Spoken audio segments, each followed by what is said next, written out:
Everyone, स्वागत है आपका मेरे चैनल पर। आज हम बात करेंगे सुंदरम सर्विसेज फंड के बारे में। इस वीडियो में हम देखेंगे कि सर्विसेज फंड का क्या प्रोस्पेक्ट्स है हमारे कंट्री में, ये फंड उसको कैसे उस बात का फायदा उठा रही है, कहाँ कहाँ इन्वेस्ट कर रही है, कौन कौन से सर्विसेज इंडस्ट्री पे इसका फोकस है, क्या इनके टॉप स्टॉक्स है, सेक्टर्स है, कितना इसका रिटर्न प्रोफाइल है, इसमें रिस्क क्या क्या है इन्वेस्टर्स के लिए। तो ये सारे क्वेश्चन हम इस वीडियो में लेंगे और मैं आशा करती हूँ कि वीडियो के अंत तक आपको अपने सवाल का जवाब मिल सके कि क्या आपको इस फंड में निवेश करना चाहिए या नहीं।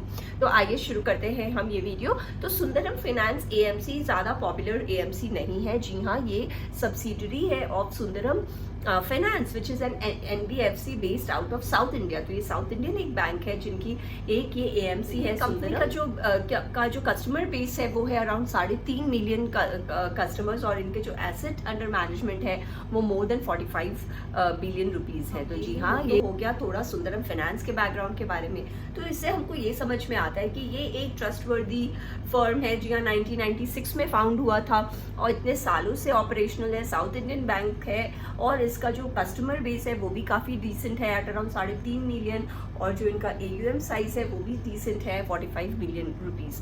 तो इस हिसाब से आप देखें तो एक तरह से कस्टमर्स को क्लैरिटी आती है कि भाई हम इस AMC पे we can trust this AMC। कई बार ऐसा होता है कि कुछ पॉपुलर नहीं होता, किसी का हमने ब्रांड सुना नहीं होता है, तो हम लोग थोड़े रिलक्टेंट होते हैं उनमें इन्वेस्ट करने के लिए, चाहे वो कुछ भी हो। अगर आप एक कंपनी का स्टॉक भी ले रहे हैं तो आप उस कंपनी के ब्रांड को स्टडी करते हैं, उसकी हिस्ट्री देखते हैं, उसके ऑपरेशंस देखते हैं, उसके मैनेजमेंट को देखते हैं। तो उसी तरह हर एक चीज़ में, सिर्फ स्टॉक्स में ही नहीं, मैं बोलती हूँ हर चीज़ में आपको इन्वेस्ट करने से पहले थोड़ा पीछे जाकर उनका बैकग्राउंड देखना चाहिए कि क्या आप उनको ट्रस्ट कर सकते हैं अपने हार्ड अर्न मनी से। अगर आपको लगता है कर सकते हैं तब फिर अपना रिसर्च आप शुरू करिए।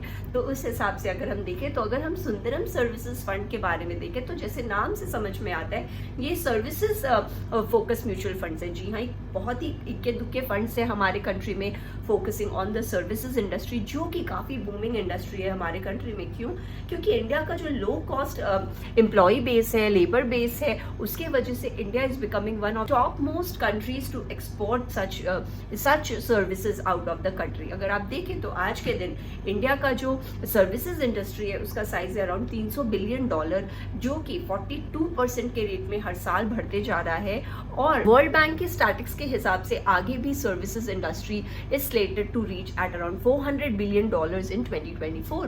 तो आप देखिए नेक्स्ट ईयर तक ही ये इंडस्ट्री का साइज हो जाना चाहिए $400 बिलियन। और सिर्फ IT में ही नहीं, मैनेजरियल हो गया, फार्मा हो गया, या फिर ऐसे कई सारे इंडस्ट्रीज हैं जिसमें इंडिया अपना ये एक्सपोर्ट कर रही है सर्विसेज। क्यों? क्योंकि इंडिया के पास इतना लो कॉस्ट लेबर है और सारे दुनिया में इसकी रिक्वायरमेंट है। तो इस वजह से काफ़ी बड़े बड़े कंपनी ने अपने कॉल सेंटर्स इंडिया में बैठा रखे हैं। काफ़ी ऐसे सर्विसेज हैं जो कि इंडिया बाहर एक्सपोर्ट कर रही है। जैसे हमने अभी बोला कि केवल IT में ही नहीं, फार्मा में, अकाउंटिंग में, मैनेजमेंट में, इंजीनियरिंग में, ऐसे कई फील्ड्स है जिसमें इंडिया ने अपना they have made a mark. और काफ़ी ऐसे सर्विसेज है जो इंडिया से बाहर दूसरे MNCs को ग्लोबली एक्सपोर्ट हो रहे हैं। तो अगर आप पर्टिकुलरली हम सुंदरम सर्विसेज की बात करें तो इस फंड ने भी ऐसे कई तरह के सर्विसेज पर फोकस किया है। जैसे कि अगर आप फाइनेंशियल सर्विस देख ले तो उसमें रिटेल लेंडर्स है, वेल्थ मैनेजमेंट है, इंश्योरेंस प्रोवाइडर्स है, health care services and fitness देख ले तो उसमें हॉस्पिटल्स एंड डायग्नोस्टिक्स है, ट्रेड, टूरिज्म, हॉस्पिटैलिटी देख ले तो रिटेल, होटल्स, रेस्टोरेंट्स, टूरिज्म, ये सारे इंडस्ट्रीज आ जाते हैं। ट्रांसपोर्टेशन आप देखें तो एविएशन और लॉजिस्टिक्स आ जाता है।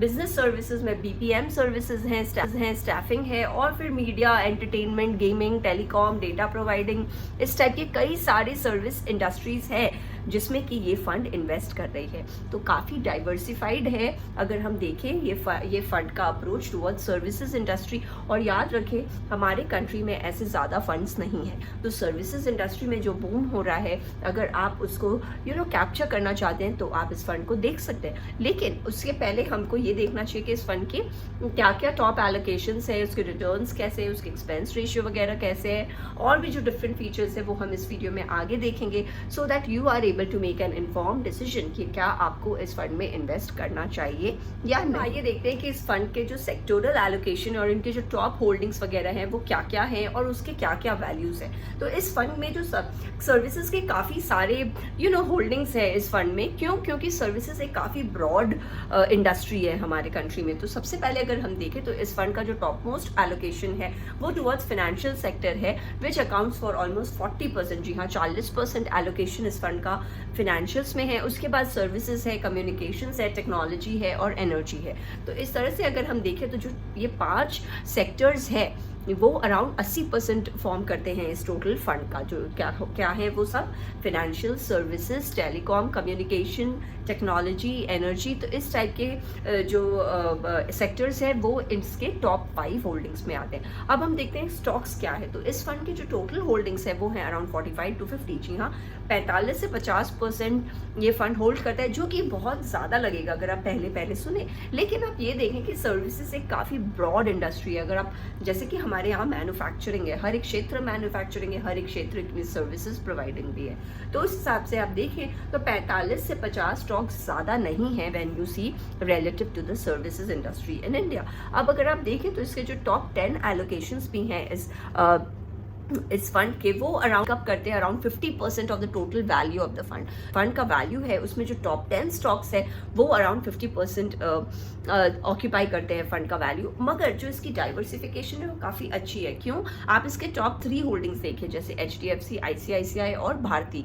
तो ये 3 होल्डिंग्स आप देखिए अलग अलग सेक्टर से आते हैं। तो उस हिसाब से आप देखें तो इसका जो ओवरऑल डाइवर्सिफिकेशन काफ़ी बढ़िया है। बाकी इसके अगर आप टॉप होल्डिंग्स को देखें तो वो कंस्ट्रक्शन कंपनीज हैं जैसे फिनिक्स मिल्स, या फिर आप देखें इंश्योरेंस कंपनीज हैं जैसे SBI लाइफ इंश्योरेंस। तो इस तरह से इस फंड ने काफ़ी अपने आप को डाइवर्सिफाइड रखा है। और अगर आप देखें तो हॉस्पिटल्स हैं जैसे अपोलो हॉस्पिटल है या चोला फाइनेंशियल सर्विसेज है। तो आप देखिए काफ़ी सारे सर्विस इंडस्ट्रीज के होल्डिंग्स में आ जाते हैं। क्योंकि आप टॉप 10 में ही देखें तो आपको एक अच्छा खासा डाइवर्सिफिकेशन मिलता है। तो ये जो सारे टॉप 10 कंपनीज हैं इनकी अच्छी खासी वैल्यू होल्ड करते हैं इस फंड में। ऐसा नहीं है कि बहुत ज़्यादा कॉन्सेंट्रेटेड है। तो इस हिसाब से आप देखें तो इसका जो सर्विस इंडस्ट्री का फोकस है वो काफी डाइवर्सिफाइड है। बात करते हैं पोर्टफोलियो चर्न के बारे में। तो पोर्टफोलियो चर्न इस पर्टिकुलर फंड का है 30%। जी हाँ, 30% का चर्न है, which is decent given the large number of sectors and the stocks that this fund is expose to. तो इतना जो आप देख रहे हैं डाइवर्सिफिकेशन है इस फंड के होल्डिंग्स में, तो उस हिसाब से आप देखें तो जो चर्न रेट है 30% का वो काफी सही है। अब हम देखते हैं कि जो इसका साइज है वो कैसे। तो इस फंड ने भी अच्छे से लार्ज, मिड और स्मॉल कैप में अपने स्टॉक्स की डाइवर्सिफिकेशन की है। तो जो लार्ज कैप कंपनीज है वो अराउंड 65% है इस फंड में ओवरऑल। अगर मिड कैप आप देखें तो वो अराउंड 25% है और स्मॉल कैप है अराउंड 10%। तो आप देखें मिड और स्मॉल कैप का टोटल अगर आप देखें तो वो है अराउंड 35%। इसका मतलब fund manager is focusing on smaller growing companies as well. और उन्होंने ओवरऑल रिस्क फैक्टर भी कम रखा है क्योंकि लार्ज कैप का एक्सपोजर इज मोर देन 60%। तो आप देखें इस हिसाब से काफी मिक्स्ड और अच्छा एलोकेशन किया हुआ है towards large, small and mid cap. Now moving on, let's take a look at the returns। तो इस जो फंड का इंडेक्स है वो है Nifty service sector total return index. और इस फंड ने अच्छे रिटर्न्स दिए हैं। अगर आप लास्ट 3 इयर्स रिटर्न्स देखें तो वो है around 29%, which is 4 percentage points higher than the index returns. और अगर आप लास्ट ईयर के रिटर्न्स देखें तो वो भी है 20%, which is in line with the overall returns. तो रिटर्न्स इस फंड का इस तरह से था।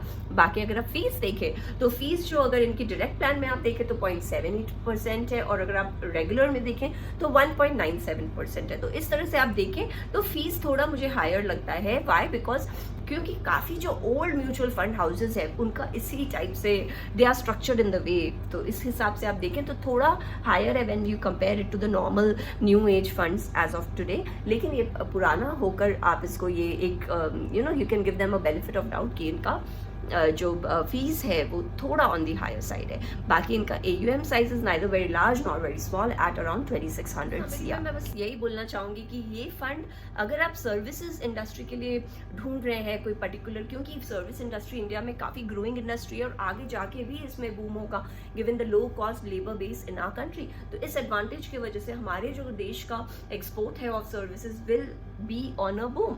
तो अगर आप सर्विसेज इंडस्ट्री में फोकस करना चाहें तो आप इस फंड को देख सकते हैं इस फंड में। अगर आप इसके अच्छे पॉइंट्स पे फोकस करें तो fund has given us good performance and it also has some nice stocks which should do well in the future. जी हाँ, फंड की परफॉर्मेंस अच्छी रही है और इनके जो होल्डिंग्स हैं, स्टॉक होल्डिंग्स हैं, वो आगे जाकर बेहतर करना चाहिए। इनकी चॉइस ऑफ स्टॉक्स भी अच्छी है। अगर आप पूछे अगर मुझे इसमें कुछ फॉल्ट निकालना तो मैं बस यही बोलूंगी कि थोड़ा इस फंड में फिनेंशियल्स का एक्सपोजर कमती करके इनको टेक्नोलॉजी और फार्मा में ज़्यादा फोकस करना चाहिए। जैसे अभी काफ़ी अच्छे स्टॉक्स हैं, अगर आप देखें तो KPIT है, टाटा एल्क्सी है, सिंजीन है, तो उस टाइप के स्टॉक्स पे भी फोकस कर सकते हैं rather than again concentrating on the large blue chip names in the financial sectors.